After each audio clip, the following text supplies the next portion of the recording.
So what did you see? Hopefully you saw something like this. Your frame pointer once again pointing at where the previous frame pointer pointed. But now for our local variables, two 64-bit variables, we don't have any of that interesting padding down at the bottom. We have affected oddballs here and leafless boldface here, no extra space. So we've got the extra space up top, but no extra space down bottom. So let's go ahead and compare directly our 2ints versus 2LongLongs. And what we see is, well, their stacks start at slightly different locations, and I'll probably add a little video about that later on where we talk about why these stacks are changing between different things. And spoiler alert, the answer is basically because of the length of their names. But here we have the obsolete and scalable, which filled up this 64 bits. But when we move up to 64-bit size things, we have this 64 bits and that 64 bits. So we've got that uninitialized data after the saved frame pointer, but otherwise, if we take up all the space, then this uninitialized down at the lowest addresses of the stack, but really the stack top, is actually filled in. So the takeaway from 2LongLongs is that the compiler stores those two 64-bit constants at data past the end of this assembly.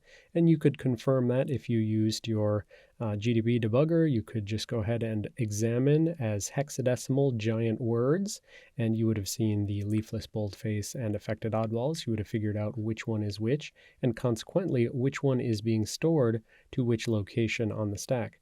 Here it's frame pointer -32, and here it is frame pointer -24. So basically the net result of all this stuff that I'm sharing with you here is loading up the data that is stored afterwards at these 660 and 668s.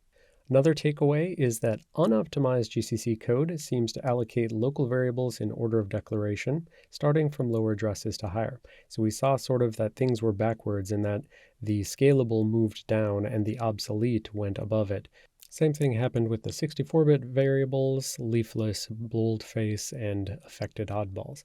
We can't yet say anything about whether optimized GCC would behave the same way, but we can say for unoptimized, that seems to be what's happening. Right, and here's the code. So scalable went down, and then obsolete went at a higher address.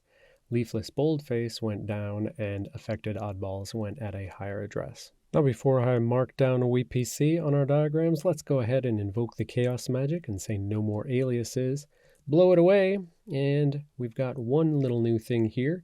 We see that actually this load D word can have a compressed form. So we see compressed load D word multiple places. We don't actually see a compressed store D word, and we still actually see it using a non-compressed load D word for some reason. So basically we've got compressed load D word, new compressed assembly instruction. Now, as a reminder, here is how the load D word worked. It had a 12-bit immediate, it had a source register, and it operated like normal instructions in that you're loading from this side, from the right to the left. So RS1 plus the sign extended immediate 12, pull from memory, parentheses, pull from memory, and store into RD.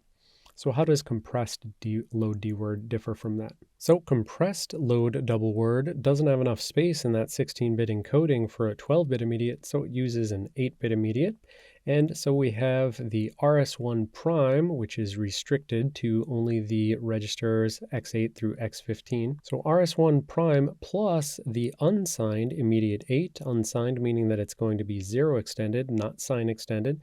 Take those two things, add them together, treat it as a D word memory address, and pluck a D word out of memory and store into RD prime, which again is restricted to only being X8 through X15. So this unsigned 8-bit immediate is scaled by 8, and that means that the lower 3 bits are going to be implicitly set to 0. So only multiples of 8, 0, 8, 16, and so forth. And again, this is a load, so it reads from right to left like a normal assembly instruction. Calculate the stuff on the right, move it to the left. And again, parentheses for loads and stores means that you're using something as a memory address. So in this section, we picked up WPC, and we also picked up a compressed instruction. So here's our WPC next to Louis. We saw Louis was the first assembly instruction that could take and load an upper immediate, so that loaded upper 20 bits. And WPC as well loads plus an upper 20 bits to the PC, and then it stores it into a register.